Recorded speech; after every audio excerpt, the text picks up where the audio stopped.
everyone. Thank you for having me here. Also, the curation of the slides is very nice, because I feel like the work I'm doing is like if the 4 previous presentation had a child.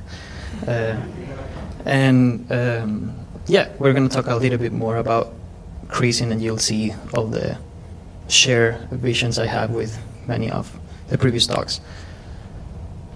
My name is Alfonso Parra. I'm a PhD student at the MIT Center for Bits and Atoms. Sadly, I'm not graduated yet, but I'm having a blast, so I'm procrastinating that part. But I eventually have to graduate. I'm not sure yet, maybe May.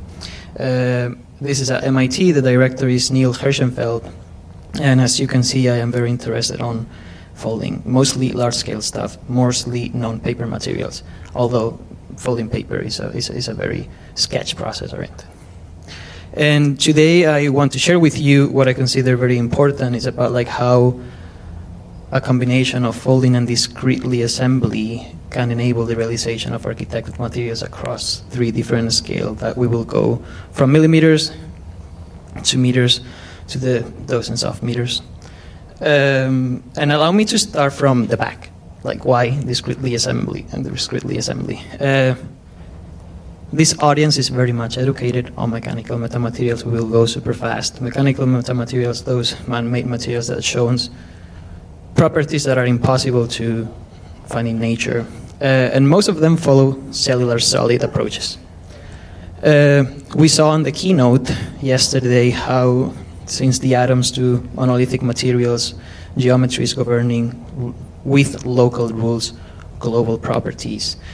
And you don't need to look that back from cellular solids. You can start there. Lorna Gibson opened a whole field of research about cellular solids. Her main conclusions was that these kind of materials in which geometry plays a huge role, their material properties mostly depend, of course, in the constituent material, but geometry plays a huge part of it as well, which is great news for us as we have more tools in our toolbox to do fun stuff.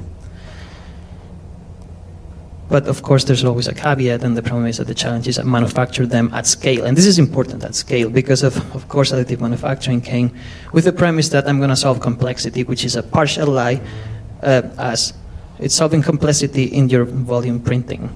But we have bigger problems than this. And in my lab, we like to see additive manufacturing as an analog process, because of all the information is encoded on how do you displace material or remove material not in the material. So to push back that, we like to see our approaches as digital materials. And in case you might be confused, let's make together an exercise, which I think it's pretty fun. Let's watch kids building Legos, and then you realize that the stuff they make is very straight. And then you ask the same kid to draw a straight line, and it's a little bit not straight. And the reason of this is because Lego is fundamentally digital, because of the Lego block has tiny local geometries that provide something that is extremely important, which is error correction in every step. And that is the fundamental soul of digital. Digital is not about Boolean. Digital is about error correction, how unreliable sources of information can give you reliable outputs. And so that's make that digital is a key feature for scaling. Also, there's no trash in a Lego room, that's fascinating. Everything is a block. That's like the main core, and you can also reconfigure. So following those same premises in my lab, Kevin Chung generated the lightest, stiffest lattice done since today. We've also published on discretely assembled mechanical metamaterials, showing that we provide a family of faces, and you can reconfigure on them to make materials with homogeneous properties. And then we have also been exploring about let's get rid of monolithic properties. Let's dive into the anisotropies. So we show how we can make one afternoon robots that are able to swim or to fly with camber morphing. But Well, so I hope I have convinced you about the discrete assembly part, and I want to try to convince you about why folding, because it's another key part of my thesis. All the previous elements I've showed you are beam-based materials, like cellular solids that are satisfied by linking beams. And research is not quite about saying that plate lattices outperform beam-based materials at same density, specifically on stiffness and strength. The reason for that is this beautiful paper shows to me like the best example to have a rationale for this. In this paper, Thomas and Jancon, let's take a look to the cell here to the right. At the end of the day, a lattice is no more than just like your topological order of connectivity, right? We have, those two cells are the same, just 6 points. The one in the left is joined by a beam, the one in the right is joined by a plate. If we equalize the area of that cross-section and extrude it, we have same volume. And also cross-section of both are analogically similar to for second moment of inertia. So if we crush them, what is going to happen is the cell in the right is going to have 2 elements working, and the cell in the left is going to have 1 element working, which is going to give us for free twice stiffness and strength. And if you look at it from a manufacturing perspective, folding is intrinsically a 2D process. 2D processes are extremely important just because of for example, in very demanding industries are the only one that are available to provide us rate. But if you look from a car manufacturing perspective, for example, it consumes 23% of the total amount of energy. And to me, that's wild. Because of if you would design just something that unfolds, you will need way less energy resources to satisfy the shape that you're designing to. So I think we can come to a conclusion that, as Julia was saying as well, folding provides you with efficiency. Your stock now can come from McMaster. You don't need to order fancy powders. And it has huge potential to be accessible to build in almost every place. It doesn't need to have extremely technological capabilities. So that is why I combine folding and discrete assembly for achieve architectural materials across 3 different engineering scales. And I will show you more work. Starting from the smaller and bulk cellular materials, this work is about... Okay, the premise for this work are 2. One is that I want to take the cheapest McMaster steel I have, fold it, and show that we can compete in the Ashby plot with very fancy 3D printers, optimizers, lattices, stuff. Later we will see that Toyota was collaborating with us for this work and trying to implement it in the Motomachi plant. And the second origin of why I'm fascinated about this problem is because this paper of Roberto Ricci that talks about the natural conflicts between strength and toughness. And I think this is a way to try to ticklish this problem. I started by taking semi-periodic lattices, cubic center, cubic face center, cubic octahedra, vertical octahedra. You can see this lattice in both ways, doesn't matter. I pick octets because I know I can fold them. So I make pyramids of it. The analytic folding equations for things with axial symmetry are quasi-trivial, just and this is the key part of my thesis. In my thesis, geometry is the description, the mechanism, and the method of a structure. So if I know every state of the unit cell, I can just helping to fold. So these are just PLA 3D printed molds. I have samples of this if later you want to play with them. But this is 301 stainless steel, 0.3 millimeters. We can fold 302, 420, austenitic, martensitic, doesn't matter. And which I consider that this is very important because of this has a huge potential to simplify the supply chain of your manufacturing process. A stamping process on a car might have up to 60 alloys, but that is because of material has a budget of strain. And we're using the budget of that strain to satisfy shape. These type of processes don't use that budget. They give you shape for free. I made an army of them, assembled them, and then, like, well, that's me. And then Toyota told me, like, I read your paper and I did 2,000. And I was like, holy. I went to the Motomachi plant. It was pretty nice. And I showed that the assembly process is uniaxial, so has a beautiful potential for automation. I made a family of them to show that, like, also, like, the beauty part of this can be that my thickness is almost irrelevant for my manufacturing process. Kind of same molds will give me different compression behaviors. I show here cost without my cost, to be fair, because I'm like we say in the lab, grad student with tweezers are free.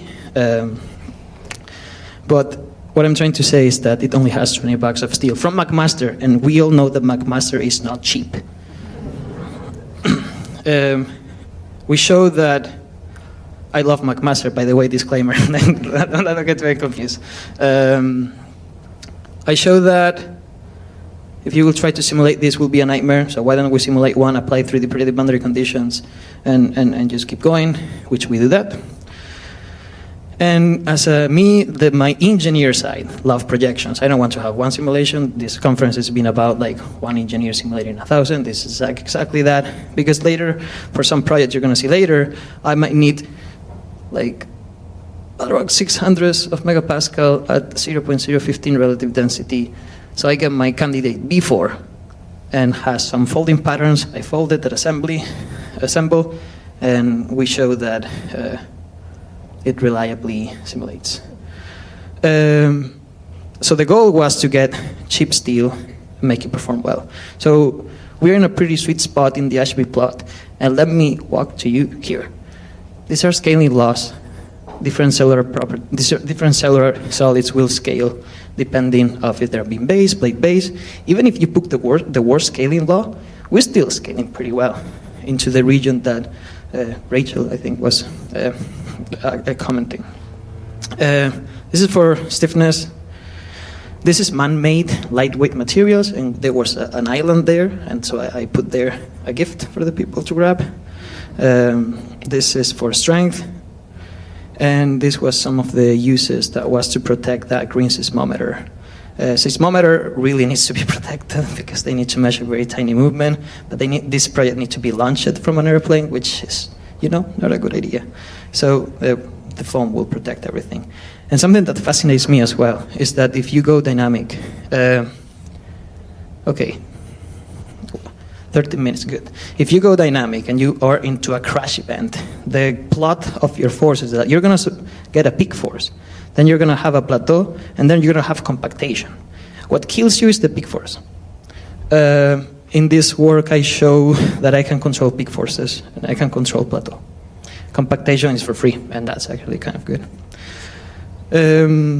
So I'm working on dynamic crack initiator, initiators, and again, all this is brought by 3D printing PLA, and then folding steel, and assembly them. So that's one of the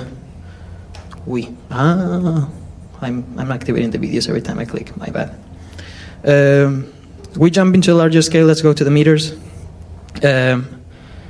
This project started because Airbus came to us and told us that they want us to make the horizontal tailplane of the A320, but now morphing at scale 1:1. And I was working previously on the beam-based thermo-extruded materials.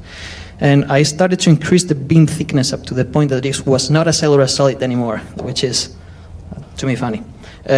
So I said, like, okay, I'm going to fold it. And it worked. So we wrote this project about Kirigami corrugation, strong modular, and programmable plate lattices, where I take the mirror fold and I expand it. I tend to expand all my folds.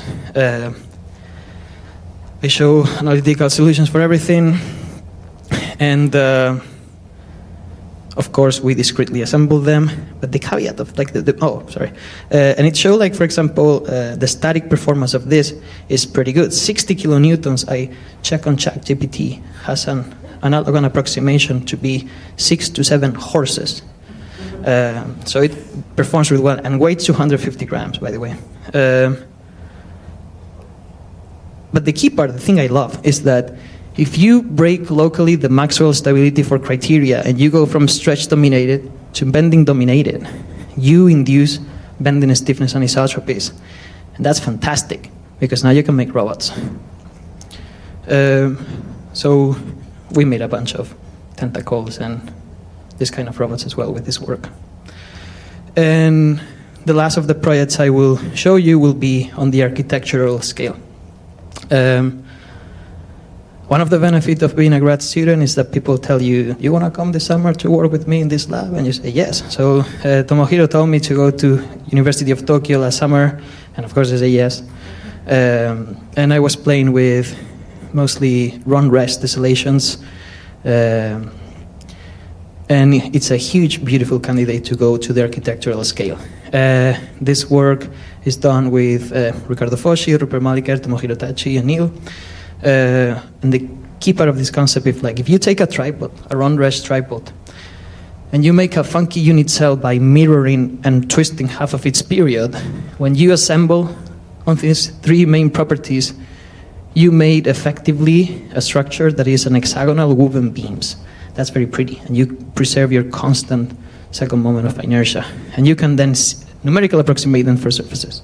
This is the first time I'm numerical approximating, I need to acknowledge it. So you can make, it has a huge potential for the architectural level, where with tiny triangles, we can go again from local geometry to very big global geometry to make stuff like this, or to make stuff like this.